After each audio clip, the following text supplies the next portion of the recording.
Almeida, sou designer de interiores, especialista em Feng Shui. Estou aqui com 50 dias trazendo dicas sobre o Feng Shui, né?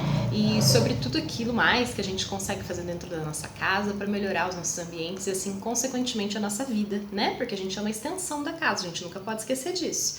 Então, hoje nós vamos falar sobre a questão que já é bem falada no Feng Shui, mas muitas vezes as pessoas deixam de fazer, que é a questão de se comportar como reis e rainhas, né? A gente usa muito essa simbologia do rei no Feng Shui, por quê?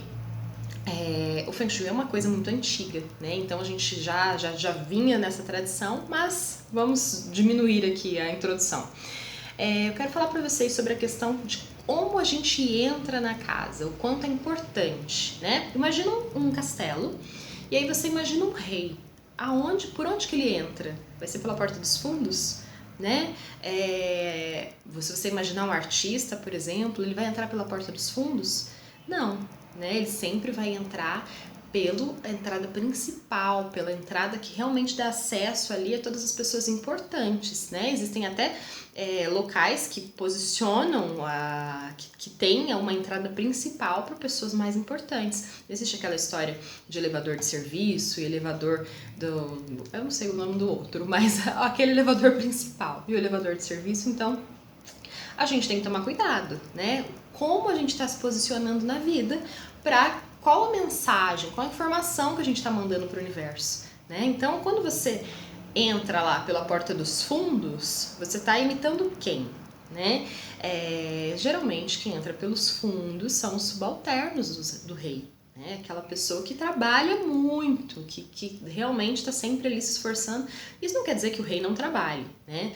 Mas quando o rei entra e ele tem todo aquele poder, né? Ele é o senhor do local. Então, na nossa casa, a gente deve se comportar como rei e rainha. Nas consultorias eu faço, às vezes eu tenho porta até que impedida. A porta da sala, normalmente, é essa porta principal, tá? Então, se você tem alguma dúvida de qual é a porta principal da tua casa, é a porta que vai dar acesso, que daria acesso às suas visitas. Pensa sempre assim, porque geralmente ela dá acesso à sala, ao hall de entrada, alguma coisa assim. E as pessoas, às vezes, porque já chegam com carro ou qualquer outra coisa, entram pelos fundos, né? A garagem dá acesso mais fácil, ou porque é para não ficar sujando o tapete, não ficar sujando a sala e coisas assim, que a gente sabe que é verdade. Então, para ter um posicionamento real, né, de rainha e de rei, a gente precisa entrar pela porta, por esse acesso principal, que é a porta de entrada, tá bom? Então, se você não faz isso, começa a fazer desde já. É muito importante que você realmente verifique e faça, né? Porque às vezes a gente tem a dica e é pior quando a gente já sabe que a gente precisa fazer aquilo e a gente não faz, porque a informação já foi dada. E aí a gente termina sempre se cobrando mais e se sentindo uma fraude, né? Se sentindo mal porque a gente não está cumprindo aquilo que realmente é importante pra gente. Então, se faz sentido para você e você quer realmente, né, ocupar esse espaço como um rei, como uma rainha, comece a utilizar a porta de entrada principal da sua casa, tá bom? Então, essa era a dica, muito fácil de cumprir, tenho certeza que vocês vão conseguir, tá bom? Beijo!